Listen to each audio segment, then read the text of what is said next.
أعوذ بالله من الشيطان الرجيم. بسم الله الرحمن الرحيم. وتعاونوا على البر والتقوى ولا تعاونوا على الإثم والعدوان واتقوا الله إن الله شديد العقاب. نیکی اور تقوی کے کاموں میں تم ایک دوسرے سے تعاون کرو اور گناہ اور زیادتی کے کاموں میں تعاون نہ کرو. اللہ سے ڈرتے رہو، یقیناً اللہ بڑی سخت سزا دینے والا ہے. یہ سورہ مائدہ کی 2 نمبر کی آیت کا بالکل آخری پیغام ہے. اس میں ایک بہت ہی اہم عنوان سے اللہ تعالیٰ متوجہ کر رہے ہیں اہل ایمان بندوں کو، جو عام طور پر اس کے برخلاف ہوتا ہے اکثریت، کہ نیکی اور خیر کے کاموں میں اور تقوی کے کاموں میں تم ایک دوسرے کے ساتھ تعاون کرنے کی ہدایت دی گئی، اور اس کے برخلاف جو باطل کام ہیں، جو عدوان اور گناہ کے کام ہیں، اس میں ایک دوسرے کا تعاون نہ کرو کہا جا رہا ہے. اللہ سے ڈرتے رہو.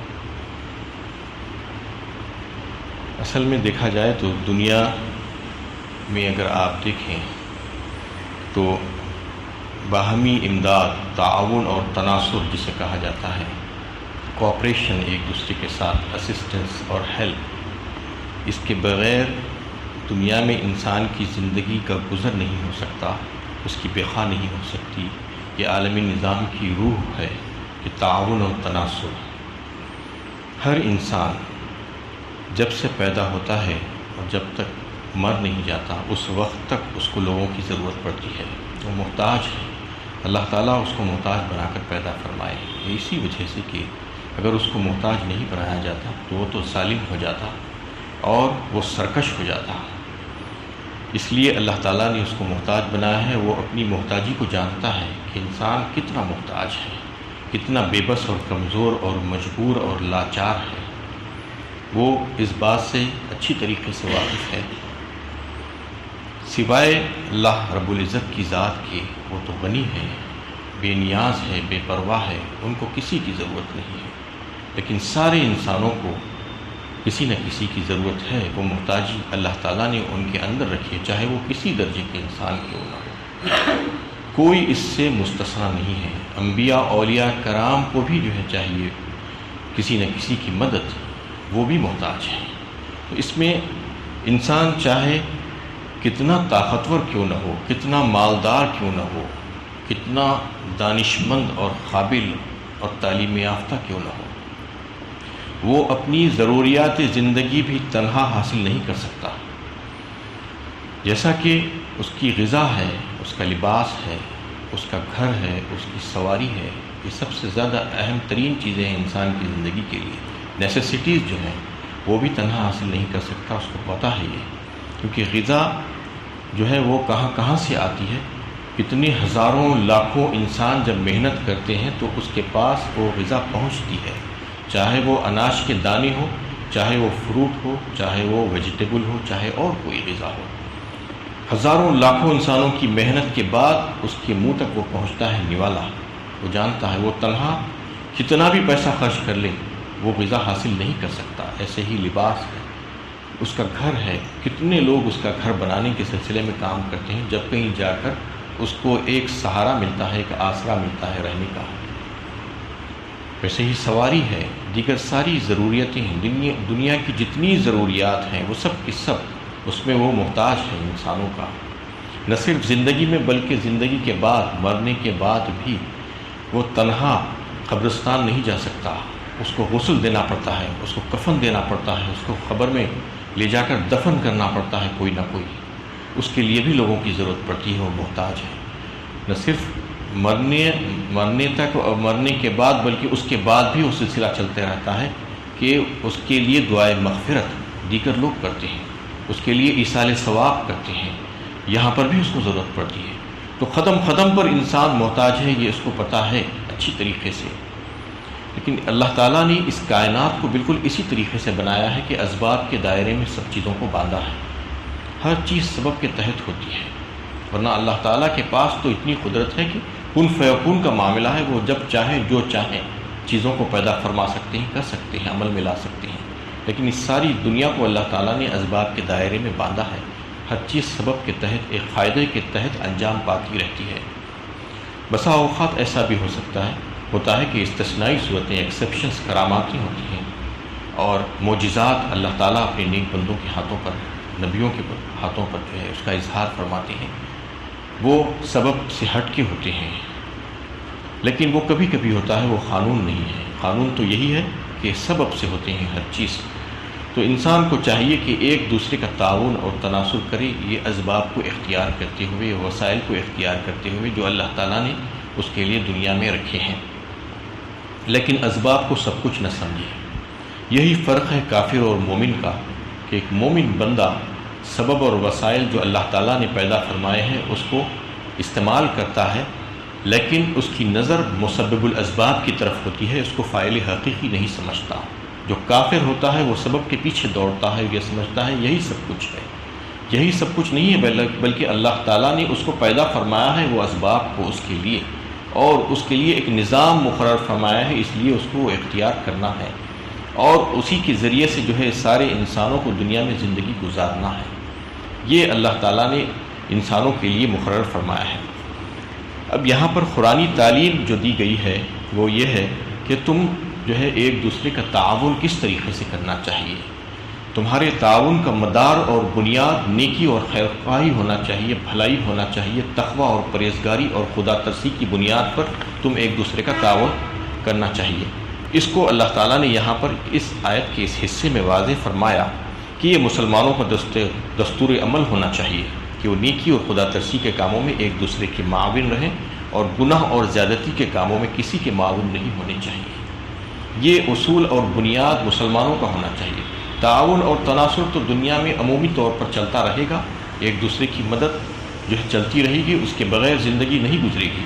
لیکن مسلمان کو یہ دیکھنا پڑے گا کہ وہ تعاون جو کر رہا ہے تو اس کی بنیاد کیا ہے. اس کی بنیاد خیر ہونی چاہیے، نیکی ہونی چاہیے، تقوی پرہیزگاری ہونی چاہیے، خدا ترسی ہونی چاہیے، بھلائی کی سمت میں وہ جو ہے ایک دوسرے کا تعاون کرنا چاہیے. اور عدوان اور سرکشی، ظلم و جور اور زیادتی جہاں پر ہو رہی ہے اس سے اس کو اپنے آپ کو بچا لینا چاہیے. وہاں پر کسی قسم کا کوئی تعاون اس کو نہیں کرنا چاہیے. اس سے روکا گیا ہے اور کہا گیا ہے کہ وہ جرم ہے. یہ اصولی مواقف انہیں ہر جگہ اور ہر میدان عمل میں اختیار کرنا چاہیے، خواہ وہ کسی ملک میں رہتے ہو، اور معاملات مذہبی اور اخلاقی نوعیت کے ہو یا سیاسی یا بین الاقوامی نوعیت کے.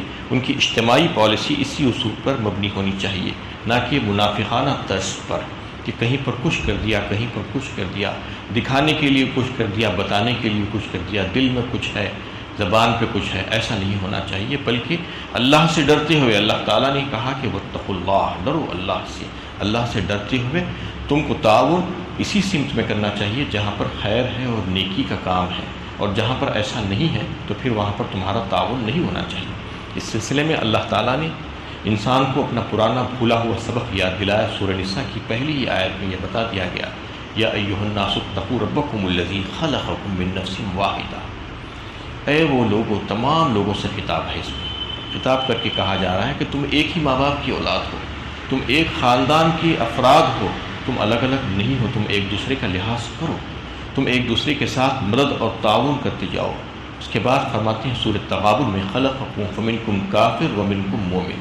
اللہ تعالیٰ نے تو پیدا کیا تھا سب کو ایک ہی فطرت پر، اچھی فطرت پر، سلیم فطرت پر، لیکن انسانوں نے اپنے آپ کو الگ الگ کر لیا. اللہ کے نزدیک میں قرآنی تقسیم جو ہے وہ صرف دو ہی ہے، دو گروہ ہیں کلاسیفیکیشن کے، ایک تو کافر ہے، دوسرا مومن ہے. خلقکم فمنکم کافر ومنکم مومن.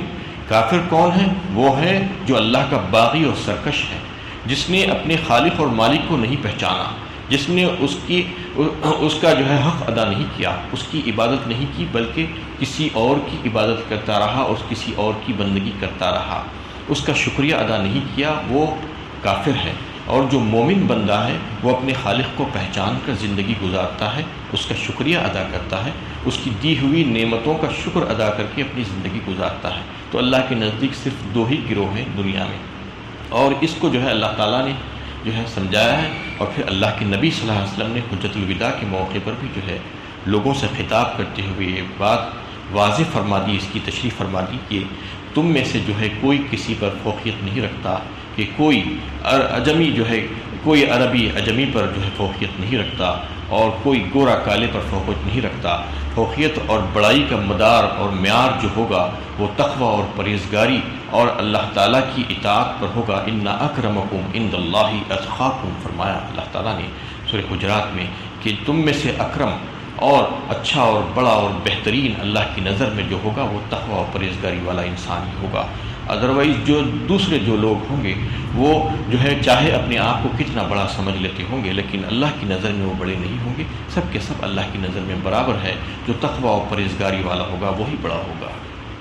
انما المؤمنون اخوہ، فرمایا سورہ حجرات میں اللہ تعالیٰ نے کہ اس کے سوا کچھ نہیں کہ سب کے سب مومن جو ہیں وہ ایک دوسرے کے بھائی ہیں۔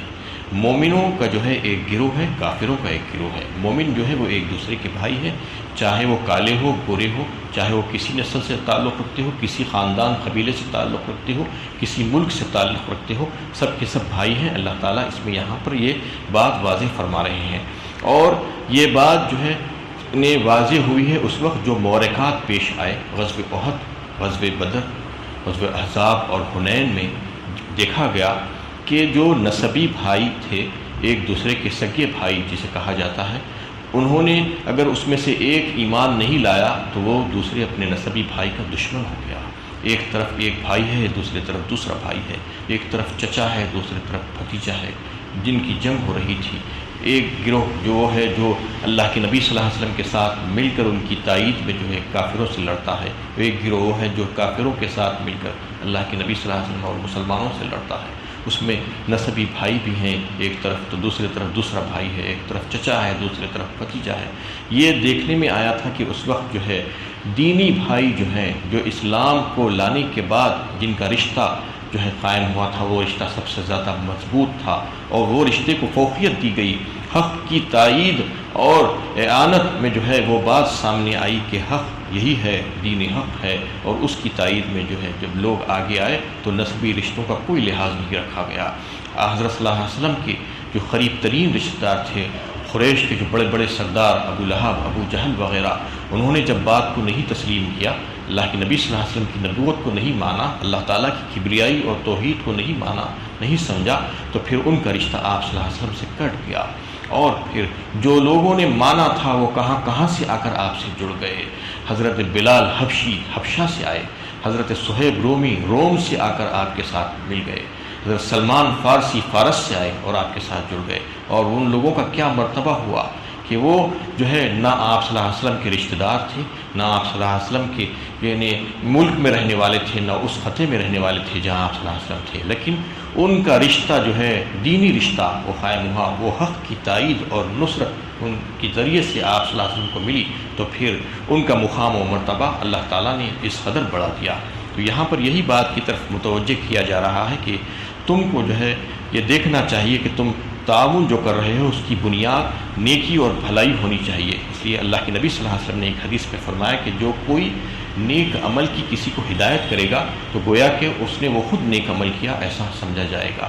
کہ ایک حدیث میں جو بخاری کی حدیث ہے اس میں آپ صلی اللہ علیہ وسلم نے اور بات کو واضح فرماتے ہوئے فرمایا کہ جو کوئی نیکی اور ہدایت کی طرف لوگوں کو متوجہ کر کے اس کو جو ہے ان کو دعوت دے گا، تو جو لوگ اس پر عمل کرتے ہوئے اس کی بات پر جو ہے عمل کریں گے تو پھر ان کو جو ثواب ملے گا اس کے برابر ثواب اس شخص کو بھی دیا جائے گا، الا یہ کہ اس میں سے جو ہے ان لوگوں کے ثواب میں سے کچھ بھی کمی کیے بغیر اس کو بھی جو ہے اتنا ہی ثواب دیا جائے گا۔ اس کے برخلاف جو گناہ کے کام اور سرکشی کے کام کی طرف لوگوں کو متوجہ کر کے دعوت دے گا تو وہ جو گناہ کے کام جو لوگ کریں گے ان کے اس کے برابر جو ہے گناہ اس شخص کے بھی کھاتے میں ڈالا جائے گا، یہ کہ ان لوگوں کے گناہ میں سے کوئی کمی کیے بغیر ہی۔